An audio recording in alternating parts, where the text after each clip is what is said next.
اس کو مناسب منصوبہ بندی کے ساتھ آگے بڑھائیں، صرف اس کو تبرک نہ بنائیں، خالی تبرک نہ، ہر چیز کو لوگ منصوبہ بندی سے، کوشش اور کاوش سے آگے لے کے چلتے ہیں، لیکن دینی کام ایسا ہو جی اللہ کی سپرد کرو جی ہو جائے گا، بھئی ایسے تھوڑی ہوتا ہے۔ ہر چیز کے اندر لوگوں نے نظم پیدا کر لیا، ہر جگہ چیزیں مرتب ہو گئیں، طے ہو گئی، کیوں نہ ان چیزوں کو بھی طے کیا جائے۔ مساجد ایک بہت بڑی یونیورسٹی کا درجہ دے سکتی ہے، کردار ادا کر سکتی ہے، مدارس، بزرگوں کی خانقاہیں یہ بڑا معنی خیز کردار سوسائٹی میں ادا کر سکتی ہیں، لیکن شرط یہ ہے کہ ہم اس کو نا منظم کریں، اس کو مرتب کریں۔ آپ کبھی دیکھیے ہمارے بزرگوں کی صوفیاء کی زندگی میں جو چیز آپ کو بڑی زیادہ ملے گی وہ یہ ہے کہ انہوں نے وقت نہیں ضائع کیا، ٹائم نہیں ضائع کرتے تھے۔ یہ جو آج کل ترتیب ہوتی ہے نا جلسوں کی، محافل کی، پہلے مقامی نعت خواں، اس کے بعد قومی نعت خواں، پھر ہو سکے تو کوئی ایسا بھی آ جائے جس کو کہتے ہیں یہ چونکہ اب عالمی شہرت یافتہ ہے لہذا خصوصی خطاب کی باری آئے گی 1 بجے، اور نقیب محفل بیچارے کو چونکہ رٹے رٹائے جملے بولنے ہوتے ہیں، اس کی ڈیوٹی ہوتی ہے، تو وہ پھر 1:30 بجے رات کو کہہ رہا ہوتا ہے بلا تاخیر میں خطاب کی دعوت دیتا ہوں۔ بھئی ابھی بھی اگر بلا تاخیر ہے تو پھر آپ فجر ہو لینے دیں، اس سے زیادہ کیا تاخیر ہوگی؟ چیزوں کو جب تک مرتب نہیں کیا جاتا۔ اعلیٰ حضرت رحمت اللہ تعالی علیہ کی جو زندگی ہے نا اس میں اتنا زیادہ کام اس لیے ہو گیا کہ انہوں نے لمحہ بھی ضائع نہیں کیا۔ اور ایک ہوتی ہے کتاب، لوگ کتاب پڑھتے ہیں تو وہ چونکہ وہ صرف لفظ پڑھ رہے ہوتے ہیں، ذہن تو ویسے ہی کہیں اور گھوم رہا ہوتا ہے، اور تھوڑی دیر کتاب کھولی ہے بچے نے تو ساتھ ہی اس کے واٹس ایپ پہ میسج آ گیا، تو کدھر کتاب کی عبارت اسے یاد رہتی ہے، وہ تو فوری طور پہ بیچارہ اس نے رخ پھیر لیا۔ تو اس طرح مطالعہ نہیں ہوتا، پڑھا نہیں جاتا۔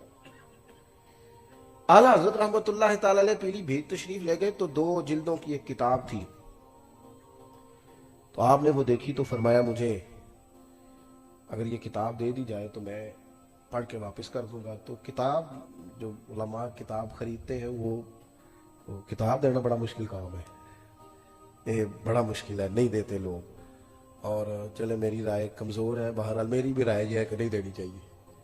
کسی نے اگر اس پہ حاشیہ لکھا ہے یا اپنی عبارتوں کو سیٹ کیا وہ دے دے گا تو وہ کئی دفعہ مشکل ہو جاتا ہے اس کا لوٹنا۔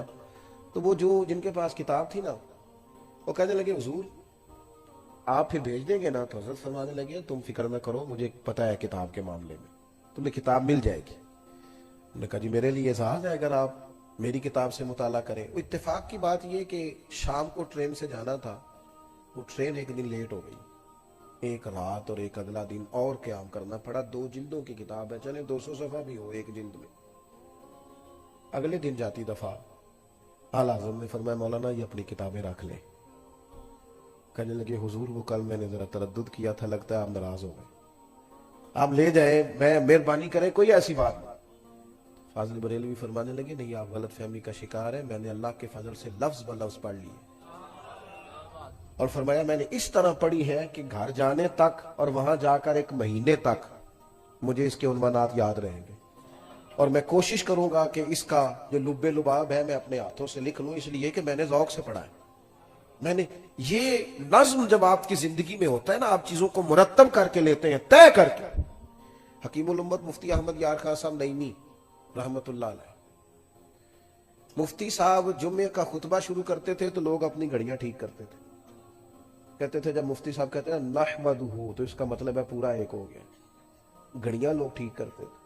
وہ ایک جاٹ تھا، جٹ، ان کا طریقہ یہ ہوتا ہے کہ وصل کی نماز کے وقت دودھ دھوتے ہیں بھینسوں کا، تو وہ اپنے بیٹے سے کہتا ہے وہ کٹا چھاڑ ہوئے ٹائم ہو گئی مجھا چوڑے دا، وہ کہتا ہے بدیو جتے ہے سورج کھڑا ہو، کہتا نہیں پترا مفتی صاحب لنگ گئے نہیں، مفتی صاحب لنگ گئے نہیں، اثر دی نماز پڑھانے لئی ٹائم ہو گیا ہی۔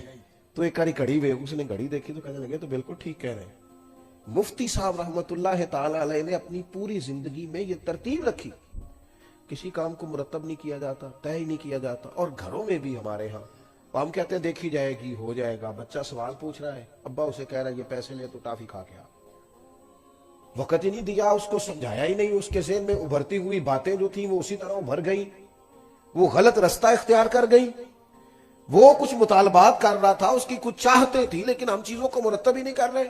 ہم نے اسے کہا کہ چلو ٹھیک ہے باہر سے کچھ کھانا ہے، یہ لو پیسے دو میرا بیٹا تم بھاگو کھاؤ، چیزوں کو وقت دیں. اس کے لیے ضروری ہے کہ بے مقصد اور لایانی مصروفیات کو چھوڑ دیں.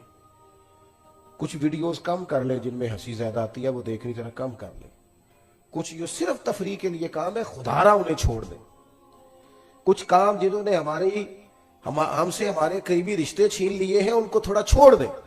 اگر ہمارے بزرگ بھی یہی کام کرتے تو اتنے بڑے بڑے کام. اور پھر میرا لکھنا نہیں، پڑھانا بھی، اور میرا پڑھانا نہیں، لوگوں کی ضروریات کا بھی خیال رکھنا، آنے جانے والوں سے ملاقات بھی کرنا، ان کا دکھ بھی سننا، اشک شوئی بھی کرنا، لوگوں کو تبلیغ بھی کرنا. یہ کم ہوتا ہے جب آپ چیزوں کو مرتب کر کے چلتے ہیں. تو یہ 3 باتیں میں نے آپ کی خدمت میں عرض کی ہیں. ایک تو دین کا علم سیکھیں تو ذرا ذوق ہو، ذرا توانا ہو، طبیعت شستہ ہو مزاج. اور دوسرا یہ کہ جب اس کی تبلیغ کریں تو وہ صرف جملوں کا ہیر پھیر نہ ہو، اس کے پیچھے درد بھی ہو. لفظ تاثیر سے بنتے ہیں، تلفظ سے نہیں. اہل دل آج بھی ہے اہل زبان سے آگے، اس کے پیچھے درد ہو. اور تیسری بات یہ کہ چیزوں کو مرتب کریں، ان کو طے کریں. جب تک ہم اپنے معاملات کو طے نہیں کرتے، مرتب نہیں کرتے، اتنی دیر تک بہت زیادہ مشقت کے باوجود بھی کام، محنت نہ بات ختم کرنے لگا تھا، محنت با مقصد ہونی چاہیے، بے مقصد نہیں ہونی چاہیے. اتنا کام کریں کہ وہ کام پوری طرح مرتب ہو، اس میں پوری ترتیب ہو، اس میں چیزیں. میں دوستوں سے اکثر کہا کرتا ہوں اگر ہم جمعے والے دن وقت پہ جانا شروع کر دیں گے تو انشاءاللہ خطیب صاحب بھی تیاری شروع کر دیں گے. انہیں اندازہ ہوگا کہ یہ بندہ پچھلی جمعے بھی یہاں پہلی صاحب میں بیٹھا تھا اور پوری بات سنی ہے، تو اب میں نے پچھلے جمعے والی نہیں کرنی، مجھے کچھ کتاب کو دیکھنا ہے، کچھ چیزوں کو لینا ہے. کئی دفعہ طلباء کے اٹھتے ہوئے سوالات بھی اساتذہ کو زیادہ مطالعے پہ مجبور کر دیتے ہیں. ان کے سوالات کے جوابات کے لیے بھی کئی دفعہ انسان زیادہ کتابیں کھولتا ہے. دعا یہ ہے کہ اللہ تعالی حضرت پیر سید فتح علی شاہ صاحب رحمت اللہ تعالی علیہ کے مزار پر انوار پر اپنی رحمتوں کا نزول فرمائے، آپ کے فیضان کو جاری و ساری فرمائے. ہم ایک سید زادے کے عرس میں آئے ہیں، اعلیٰ حضرت بریلوی کی نسبت رکھنے والے ایک عظیم بزرگ کی عرس میں آئے ہیں، اور یہ دعا لے کے آئے ہیں کہ اللہ تبارک و تعالی ہم سب سے بھی کوئی خیر کا کام لے لے اور ان بزرگوں کے رستوں کا اللہ ہمیں مسافر بنا دے. آخر دعوانا الحمدللہ. مان نہ کریو مایا، مان نہ کریو روپ گھنے دا، مان نہ کریو روپ گھنے دا، وارث کون حسن دا، سدا نہ ریسن شاخاں ہریاں، سدا نہ فنڈ چمن دا، سدا نہ ریسن شاخاں ہریاں، سدا نہ فنڈ چمن دا، سدا نرل سکھیاں بھیڑاں، سدا نرل سکھیاں بھیڑاں، سدا نی سر تے پانی